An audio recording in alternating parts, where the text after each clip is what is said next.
I was broken, but I never gave them the truth. In the end, I gave them only my silence. The words hang in the air like an unspeakable confession, a whisper from the past. The tortured soul behind them, once a powerful woman, a leader in Germany's shadowed corridors, now reduced to nothing more than a shattered figure in a cold, dark room. Their lives, once full of ambition, power, and secrets, are now mere echoes of terror. Faces that once commanded respect, now contorted in fear, hands bound, bodies crumpled under the weight of ruthless interrogations. The silence of their brokenness is deafening as they become pawns in a political game far greater than they could ever imagine. The Cold War was not just a battle for ideologies. It was a war for the truth, and sometimes the CIA's truth came at a terrible price. The women, once trusted figures, were suddenly thrown into a nightmarish world where their secrets and loyalties were torn apart in dark chambers. Cold steel chairs, bright interrogation lamps, and the unrelenting pressure of their captors. The CIA's tools were sharp, but their cruelty was even sharper. In the throes of their suffering, these women resisted with the only thing they had left: their silence. Theirs was not a silence born of weakness, but of defiance. And yet the CIA wasn't interested in hearing the truth. They wanted control. Control over their minds, their will, and their very identity. While the world's eyes were focused on battles between nations, the CIA waged a darker war. One fought in the shadows against the women who held Germany's secrets. The women's screams echo in hidden rooms, muffled by walls that would later be washed clean of any trace of their existence. They were broken not just physically, but mentally, no longer the leaders they once were, but hollowed-out husks, trying to survive a system designed to crush them. But no matter how much pain they endured, one question lingered. What happened to the truth? Who were the real victims of this unseen war? Was it the women whose dignity was stolen in the name of national security? Or was it the very truth they were forced to protect? Behind the doors of Soviet-style tortures, the CIA was rewriting the rules of warfare. These weren't just interrogations. They were missions to extract every last shred of control, to erase the past and build a new reality, one where no one could remember what they had been before. As the women broke down, one after the other, their cries echoing through the darkened halls, the CIA's hands were stained with more than just secrets. What else were they willing to do to protect their own narrative? But what if there was more to this story than meets the eye? What if these women weren't as broken as the CIA wanted the world to believe? What if their silence was the greatest weapon they had? Would the world ever know the truth behind their suffering, or would it stay buried in the shadows forever? The story you are about to hear isn't just about torture. It's about power, manipulation, and survival, in a world where the line between truth and lies is thinner than you can imagine. Stay with us. You might want to look away, but you will not be able to stop watching. What they endured was far more than physical pain. It was a battle for their souls. And in the end, their silence became the loudest echo in the war between truth and tyranny. The year was 1945. The world was shattered. The ruins of war lay heavy on Europe's battered landscape.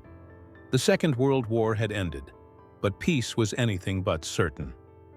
In the heart of this chaos, Berlin, the once vibrant symbol of European unity, was now a city divided.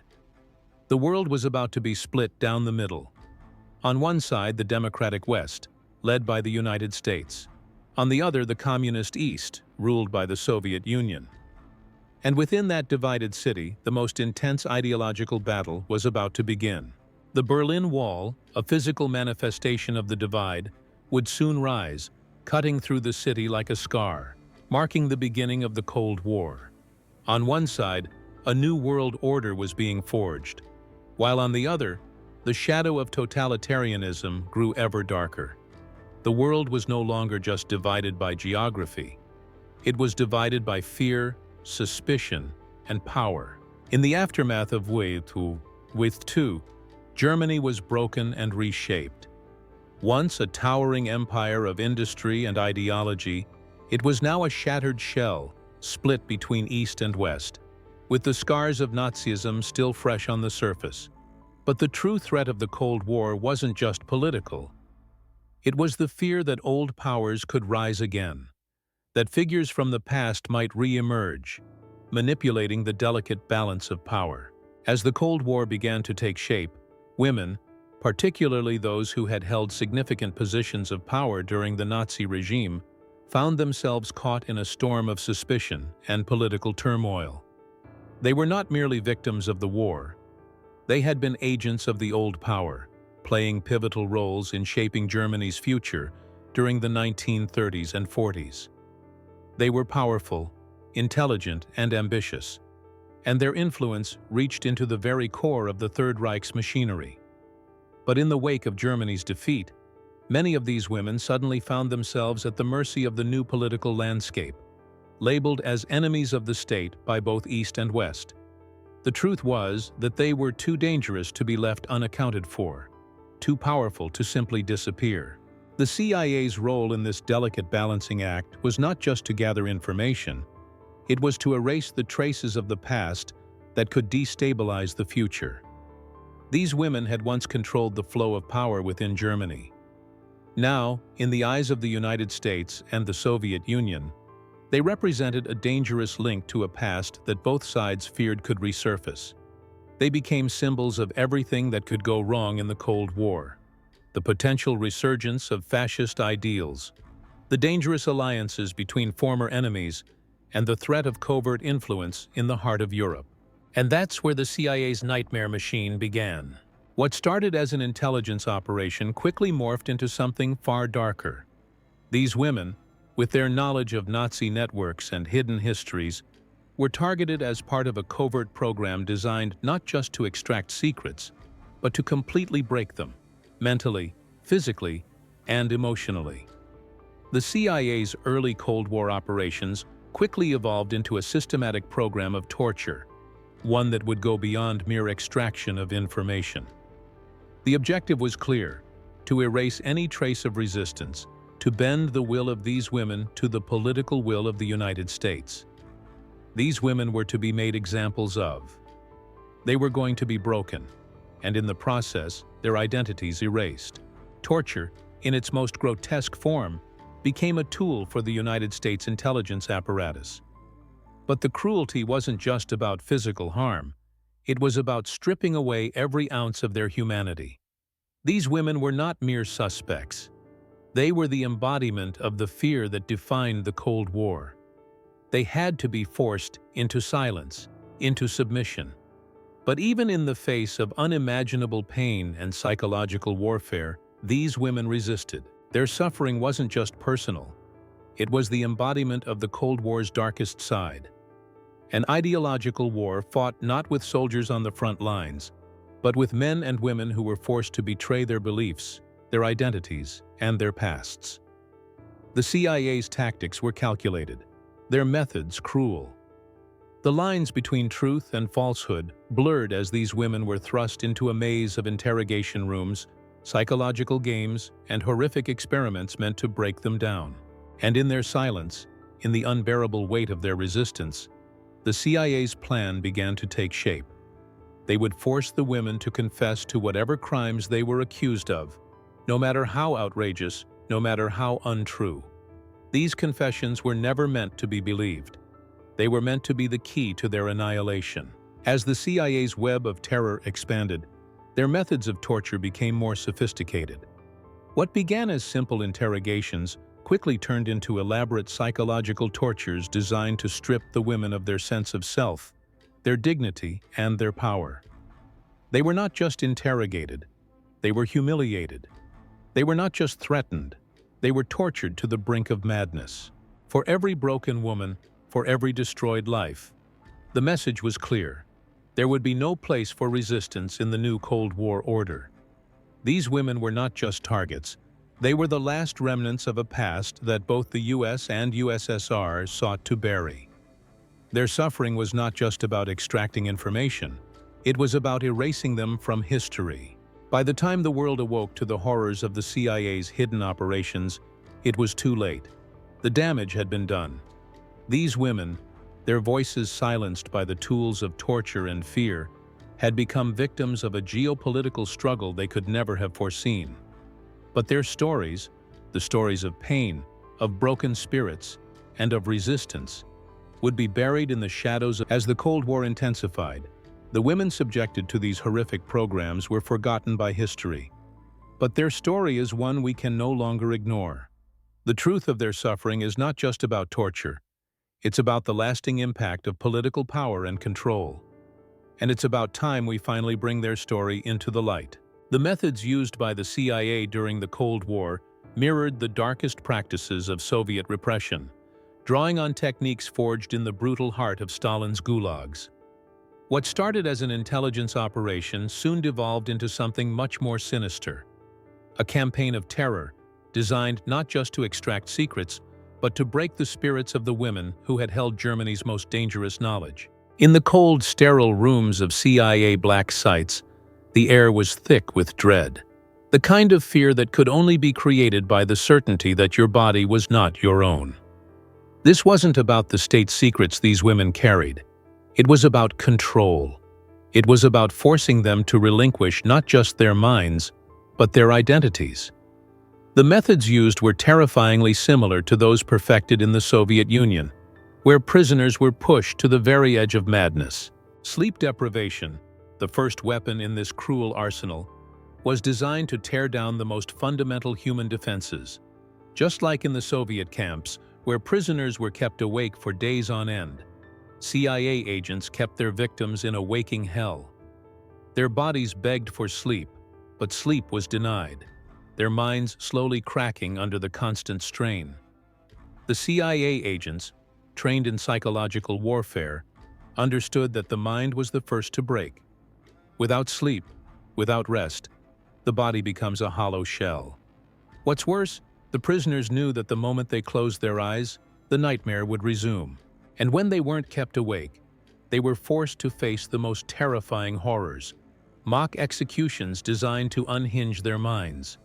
Imagine this: the prisoner, bound and blindfolded, the air thick with tension, the sounds of footsteps, a door creaking open, the distant rattle of chains. They hear a voice, cold and indifferent, ordering them to stand. Then, the sound of a gunshot, a flash of panic. Was that it? Was it over? For these women, every moment was a waiting game. A game where their lives were held in the balance, suspended by the whim of an interrogator. But that was the point. The mock executions weren't meant to end their lives. They were meant to destroy their sanity. Every shot was a calculated blow to their mind, eroding their sense of self. Every false death pushed them closer to the abyss. The torture didn't stop there. Electroshocks, waterboarding, solitary confinement. These were the physical manifestations of the CIA's will to break their subjects. They were dragged through the halls of hell, subjected to shock treatments that jolted through their bodies like violent lightning.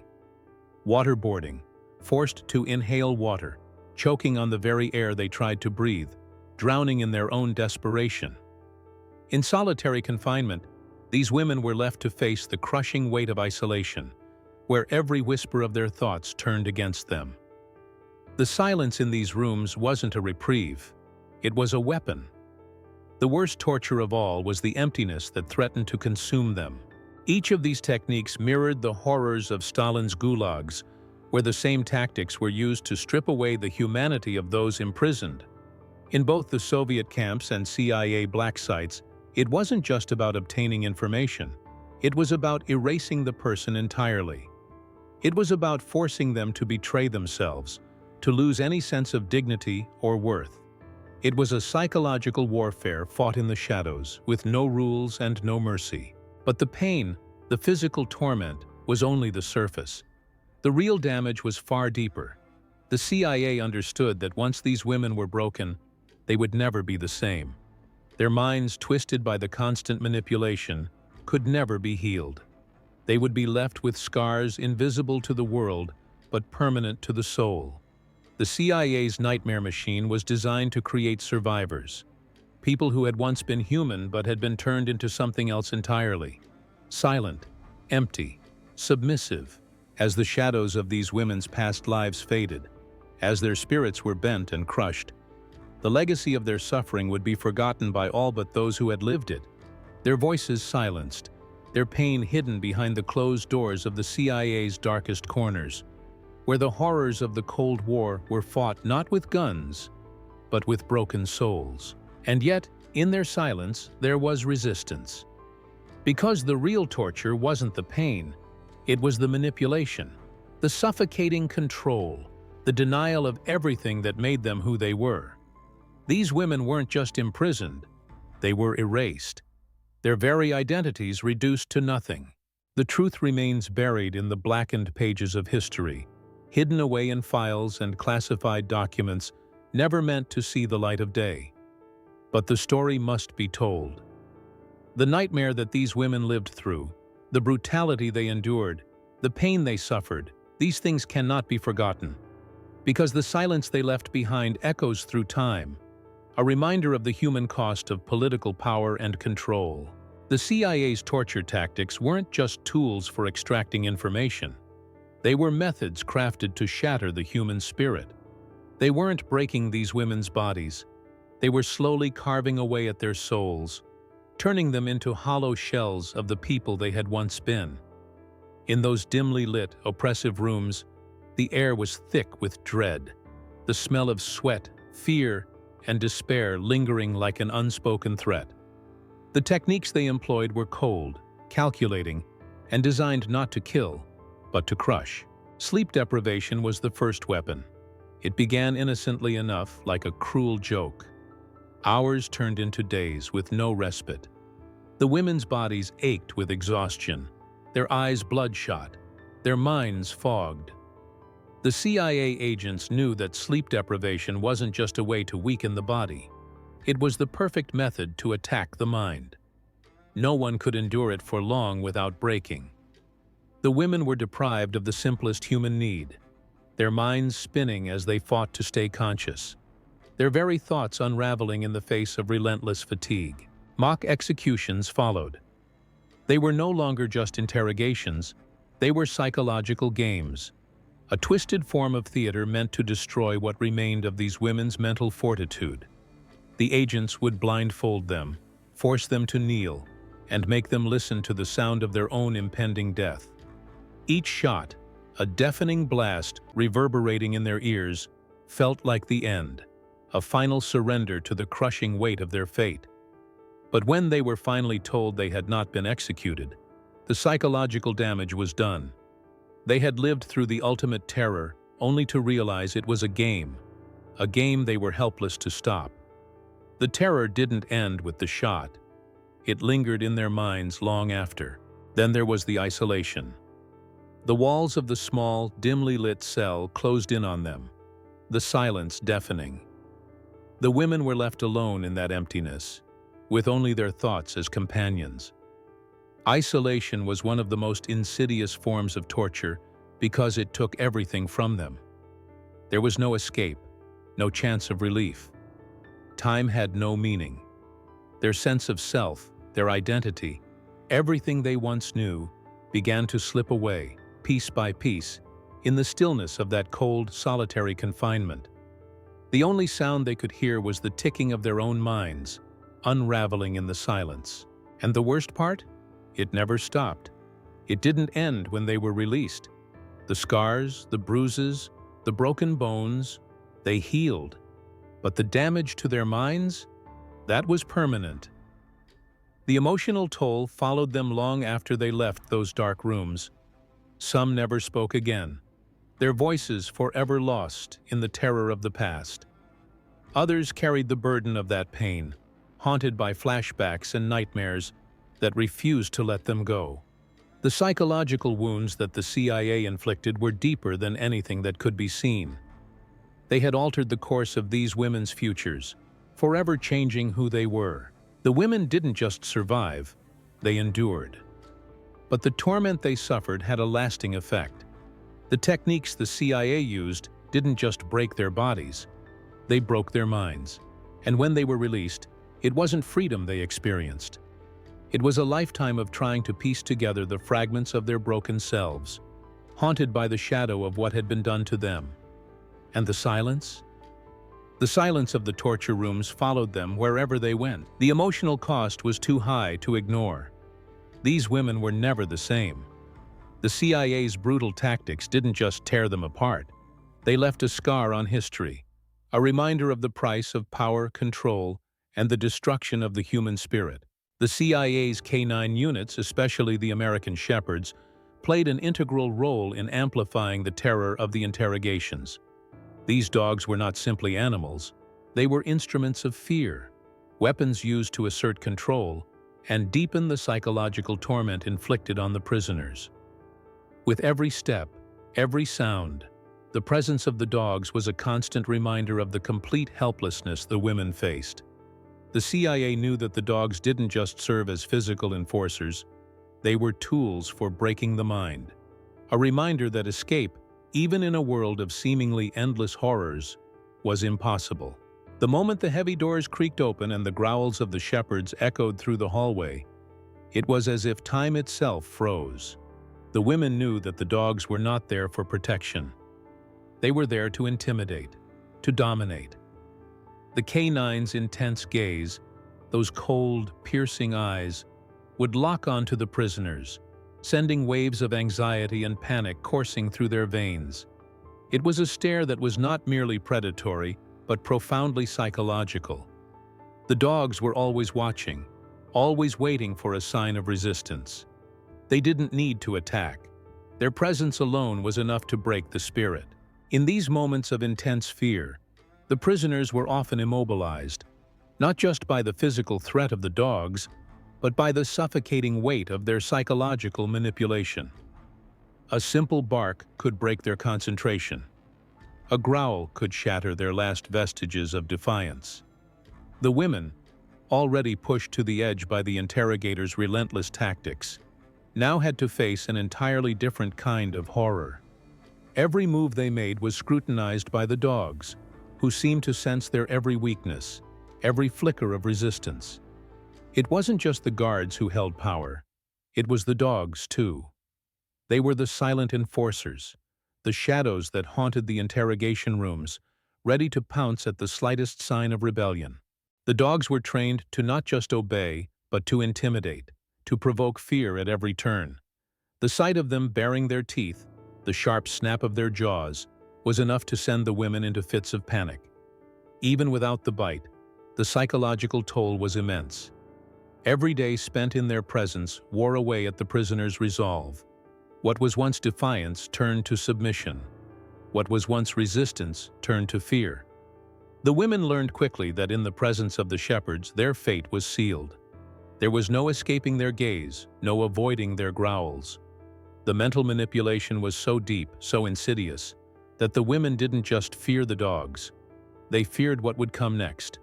They feared the loss of their own minds. Each bark, each step taken by the shepherds, pushed them further into despair. The dogs were an ever-present reminder that they had no control, that they were nothing more than objects to be broken and remade in the image of the CIA's will.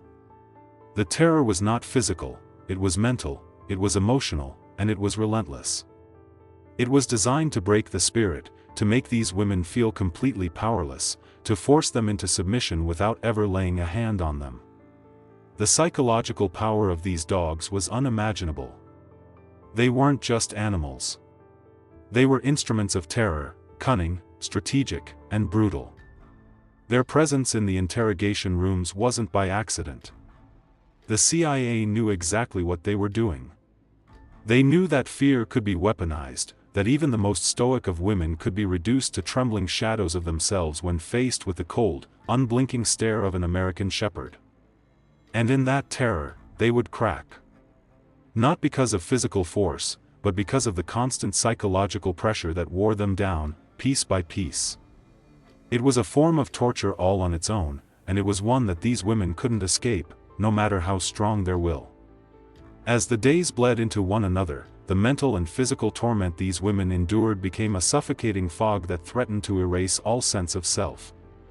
Every morning began with the bitter sound of the cell door opening, the heavy steps of guards echoing down the corridor, and the cold eyes of the K-9s glaring through the bars. Yet in the midst of this constant assault on their bodies and minds, the women fought a psychological battle that often felt like it would never end. I tried to scream, but my throat was raw. I tried to fight, but my body betrayed me. These were the internal cries of women who were forced to confront not only their captors but the crumbling remnants of their own resilience. The deeper they were pushed, the more they feared that they might never regain themselves. The silence between the interrogations grew longer and heavier, a crushing weight pressing down on their spirit. The body could be broken, the flesh could be beaten, but the mind was something different. Something more dangerous. And these women fought to hold on to it. But the silence, it was their biggest enemy. When everything inside them screamed to survive, to fight, to speak, they realized that in this cold, dark place, even their voices were stolen. I don't know how much more I can take, one woman thought, her hands shaking, her mind unraveling in the oppressive silence of her cell. Every shred of strength she had left went into holding on to the woman she had been before this nightmare. Every breath, every heartbeat, became a small act of resistance. It wasn't much, but it was all she had left. There were small, quiet rebellions that the world would never see. One woman would press her hand against the cold, cracked wall of her cell, silently swearing to never forget the world outside. Another would mutter prayers under her breath, her lips trembling, even as the sound of footsteps grew louder in the hallway. These acts, barely perceptible to anyone but themselves, became the only things they could control. They were the last vestiges of their identity, their dignity. When the guards weren't looking, one of them might slip a piece of bread from their ration into their pocket, saving it for later when they were too weak to work or to stand. Another might form small, invisible alliances with the others, exchanging whispered words in a shared language of defiance. Even though the prisoners were denied so much, denied food, water, even warmth, they still found small, secret ways to hold on to their humanity, to prove that they were still alive within. But as the hours stretched into days, and the days into weeks, it became increasingly clear, their bodies were breaking down. Their strength was fading. And the worst of it wasn't the pain, it was the silence. The silence in the room when the lights flickered, when the interrogation stopped, when the guards simply watched them without a word. The silence was worse than the beatings. The silence was where their souls began to break. Yet for some, there was still a fire. A fire that refused to be extinguished, no matter how hard the CIA agents tried to snuff it out. They resisted not with words, but with their minds. They resisted by holding on to whatever shred of their past identity they could salvage. And in the quiet moments when the torture was over, when they were alone with their thoughts, some of them would close their eyes and remember the world they once knew, the world of color, of laughter, of life. That memory, that fragile thread, was all they had left. And it was enough to make them keep fighting. There were women who resisted with their silence. When asked to betray their comrades or reveal secrets, they refused, even as their bodies trembled and their throats ached with thirst. There were women who defied their tormentors with small movements, an imperceptible glance, a tightening of the handcuffs, an assertion that they were still in control of their fate, even as the guards thought they had been defeated. One woman, once a leader in her community, held on to the belief that as long as she remained silent, her captors would never break her. Every time they tried to extract information from her, every time they subjected her to the electric shocks, to the suffocating isolation, she would focus on that single thought: they will not break me. I will not give in. Even in the deepest moments of despair, she whispered it to herself, clinging to the thought like a lifeline. But the world didn't see the brokenness beneath the surface. They didn't see how her mind shattered piece by piece, like a mirror cracking from the inside. The psychological toll of her silence, of her resistance, was something she would carry with her long after the torture had ended. The scars didn't fade. They never do. The days bled into weeks, and the weeks into months, each one eroding their sense of self a little more. The system was designed to strip them down to nothing. to make them forget who they were, to erase their will. But still, they resisted. In whatever way they could. The small acts of rebellion were not the kind of resistance that could change the course of history. But they were enough to survive. Enough to preserve what little was left of the woman they had been before the nightmare started. Through the pain, the isolation, and the fear, these women remained defiant. And in their quiet defiance, in their small acts of resistance, they showed the world the true cost of the CIA's campaign of terror. Not just the physical destruction, but the destruction of the soul, the mind, and the spirit. Even in silence, they fought. And sometimes, silence speaks louder than any confession ever could. The doors to their cells eventually opened, and the world beyond the walls welcomed them back, but it was not the world they remembered. The women had been freed, yes, but what kind of freedom awaited them? Their bodies, scarred and weakened, were no longer confined to cold, cement cells, but their minds, their very identities, were still imprisoned. They had been liberated from physical chains, but the psychological ones remained, deep and unyielding, binding them in ways that no one could see. They were released, yes, but what kind of freedom did they have? Their bodies were free, but their minds were prisons of their own. These were the words of one survivor, describing the aftermath of the torment she had endured. The CIA's interrogation tactics, with their brutal mix of physical pain and psychological manipulation, left wounds that no amount of time could heal. They had been prisoners of the system, but even after their release, they continued to serve time in silence, in guilt, and in fear. Reintegration into society was a ghostly process.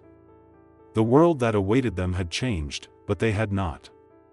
The faces of their families and friends seemed unfamiliar, their touch distant, like they were returning to a place they had never fully belonged to. The echoes of their torment lingered, and the once vivid colors of life now felt dull, almost suffocating. What were they supposed to do? Who were they supposed to be after everything they had been through? One woman, after returning to her home, stared at her reflection in the mirror, but the face that stared back at her was a stranger. She had lived through unimaginable pain, been pushed to the brink of insanity, and yet she was supposed to pretend it never happened? To continue her life as though she had not been broken? The deep, invisible scars were etched into her eyes, those eyes that once held hope now held only despair. "I don't know who I am anymore," she whispered to herself, tracing the lines on her face as if hoping the woman in the mirror would remember. But that woman was lost. They were told that they were free, that they could return to normal life, but they were living ghosts, roaming through a world that did not recognize their suffering. Their trauma was a heavy cloak, one that they wore in silence, for fear that if they spoke, they would reveal just how much the past had taken from them. They spoke in hushed tones to those who dared ask, but even their closest loved ones could not understand the vastness of their pain. How could they? How could anyone understand the unrelenting fear, the suffocating isolation, the terror that had become a constant companion? Freedom was a cruel word for them. In their world, freedom no longer meant peace.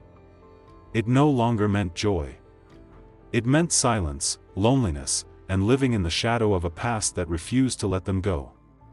The simple act of standing in a crowd or walking down the street would send waves of panic through them, memories of interrogation rooms, bright lights, and the K-9 units lurking in the dark corners of their minds. Even the sound of a door slamming could trigger a rush of terror, sending them spiraling back into those cold, dark cells in their minds. The trauma had seeped deep into their bones, altering everything about the way they perceived the world. Trust was a distant concept. Even the people who loved them the most could not be trusted with the full weight of their memories. There were days when they couldn't even bring themselves to speak, overwhelmed by the flood of memories that refused to stop. There were other days when they would force themselves to smile, to pretend everything was normal, but it was all a mask. Behind the smiles, the emptiness stretched out like an endless, dark void. "I'm here, but I'm not really here," one of them confided in a journal, her pen trembling in her hand. The words were written in a frantic, desperate scrawl, as if trying to grasp at something she couldn't quite hold on to. Her life had been stolen, piece by piece, and she feared that she might never find it again. The haunting question they all struggled with was simple yet unbearable: how do you live after being stripped of everything? After being reduced to nothing more than a tool for extraction and manipulation, how do you rebuild yourself, when every part of you has been shattered? Some women tried to rebuild their lives by retreating into new identities, but it was a losing battle. They found that no matter how far they ran, the past was always just behind them, a shadow in their peripheral vision.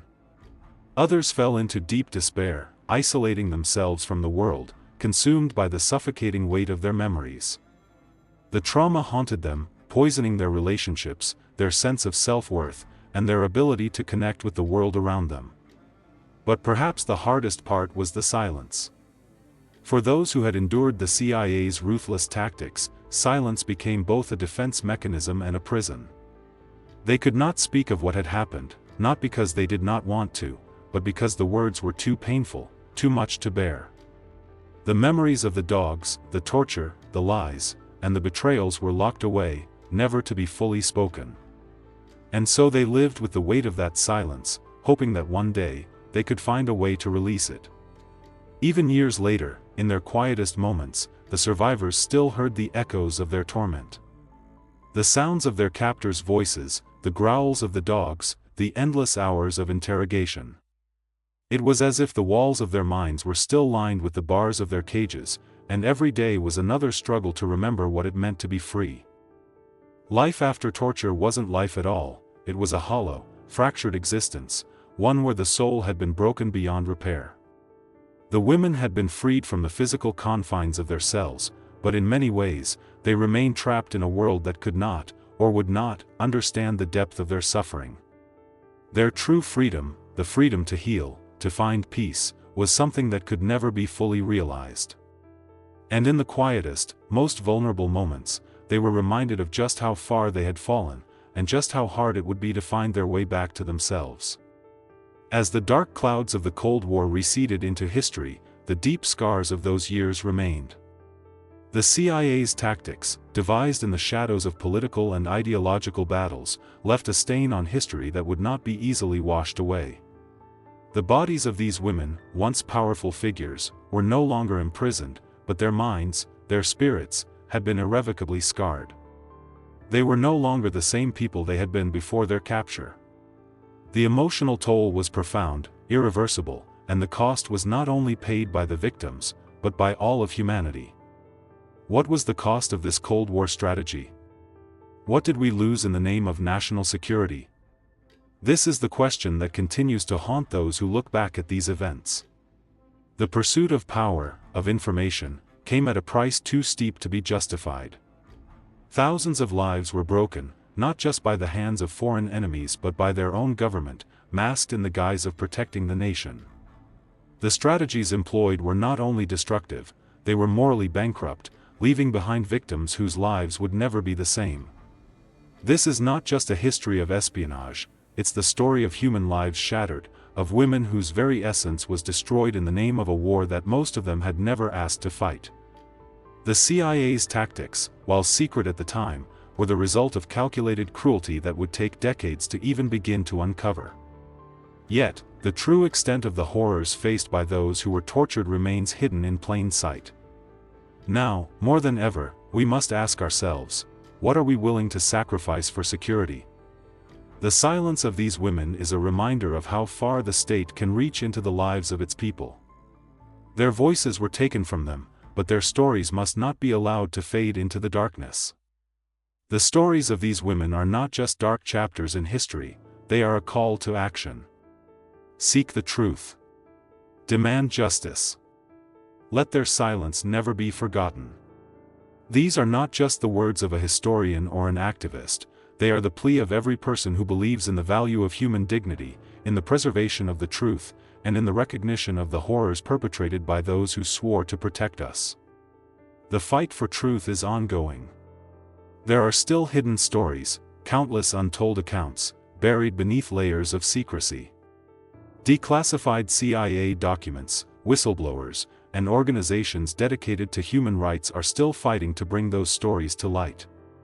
It's our duty to seek them out, to uncover the truth, and to ensure that the victims of this era are never forgotten. As we close this chapter, let it not be the end of their story. Let it be the beginning of a movement that demands accountability, that forces us to confront the darkest corners of our history. These women suffered unspeakable horrors, but they survived, and their legacy lives on in the courage they showed in the face of unimaginable pain. We must never allow their silence to be the final word. We must stand up, speak out, and ensure that their suffering, their resilience, and their sacrifice are not in vain. The story of these women is not one of defeat, it is a testament to the human spirit's strength, even in the face of the most brutal of circumstances. In the end, the true cost of espionage is not just measured in secrets or power, it is measured in the lives of those who endure the consequences, who live with the scars of a system that saw them as expendable. Their legacy is one of survival, of resistance, and of the fight for justice that continues to this day. Let us honor them by remembering their stories and by ensuring that the horrors they faced are never repeated. Their courage, their pain, and their silence are the call to action that we must answer.